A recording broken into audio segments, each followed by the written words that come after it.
মধ্যে কত অলি আছে, এই অলিদের বংশের মধ্যে জন্মগ্রহণ করছে বাংলাদেশের জাতির পিতা, বাঙালি জাতির পিতা বঙ্গবন্ধু শেখ মুজিবুর রহমান। অলি পরিবারের হওয়ার পরে দেশের জন্য সারা জীবন কাজ করেছে, এজন্য সে জান্নাতে যাবে, এতে কোনো সন্দেহ নাই। বাংলাদেশে 18 কোটি মানুষের মধ্যে মহিলা যদি থাকে অর্ধেক, এই অর্ধেক মহিলা 8-9 কোটি মহিলার মধ্যে 10 জন যদি জান্নাতি মহিলা থাকে, এর মধ্যে প্রধানমন্ত্রী শেখ হাসিনা এই 10 জন জান্নাতি মহিলাদের মধ্যে একজন জান্নাতি মহিলা। জোরে বলেন ঠিক কিনা?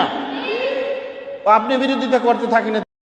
শেখ হাসিনা জান্নাতি এ ওয়াজ ছিল 2 মিনিট 15 সেকেন্ডের, এবং এটা ছিল তাদের লিখিত বক্তব্য, যেটা আমি ওয়াজ হিসাবে প্রকাশ করেছিলাম আমার জবান থেকে।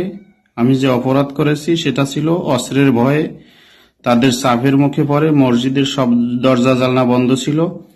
এরপরে ওটা ছিল বুধবার আসরের পরে এটা তৈরি করা হয়।